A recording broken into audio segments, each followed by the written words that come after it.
Sensex 700 अंक गिरकर 81,700 पर कारोबार कर रहा है। हफ्ते के दूसरे कारोबारी दिन आज यानी मंगलवार 13 मई को शेयर बाजार में गिरावट है। सेंसेक्स करीब 700 अंक गिरकर 81,700 के स्तर पर कारोबार कर रहा है। निफ्टी में भी करीब 200 अंक की गिरावट है। ये 24,750 के स्तर पर है। सेंसेक्स के 30 शेयरों में से 26 में गिरावट है। इन्फोसिस और जोमेटो के शेयर करीब 2.5% नीचे हैं। सन फार्मा और बजाज फाइनेंस के शेयर मामूली तेजी है। निफ्टी के 50 शेयरों में से 39 में गिरावट है। NSE के IT इंडेक्स में 1.50% की गिरावट है। ऑटो रियलिटी और FMCG इंडेक्स करीब आधा फीसदी नीचे है।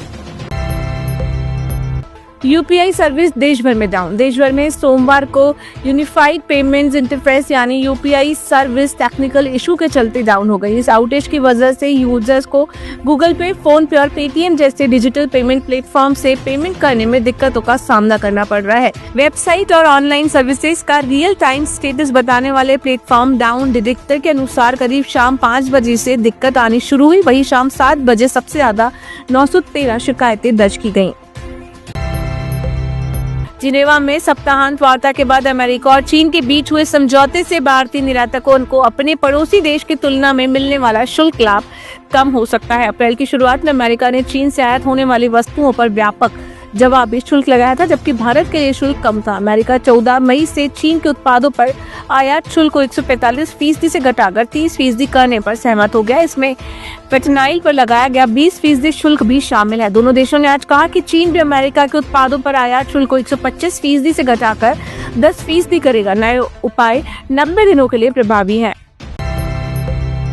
टाटा मोटर्स Q4 रिजल्ट के साथ करेगी डिविडेंड का ऐलान। ऑटो सेक्टर की दिग्गज कंपनी टाटा मोटर्स मंगलवार 13 मई को वित्त वर्ष 2024-25 की जनवरी-मार्च तिमाही के लिए अपने नतीजे जारी करेगी।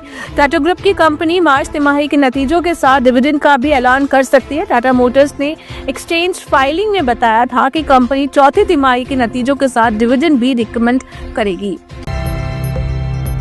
दोपहिया वाहन निर्माता हीरो मोटोकॉर्प, भारतीय एयरटेल, सिप्ला और सीमेंस भी आज से अपने तिमाही के नतीजे पेश करेंगे। इसके अलावा गेल इंडिया, आदित्य बिरला कैपिटल और ग्लेक्सोस्मिथक्लाइन फार्मास्यूटिकल समेत 84 कंपनियां भी मंगलवार को अपनी तिमाही और वार्षिक प्रदर्शन रिपोर्ट जारी करने वाली कंपनियों की लिस्ट में शामिल है।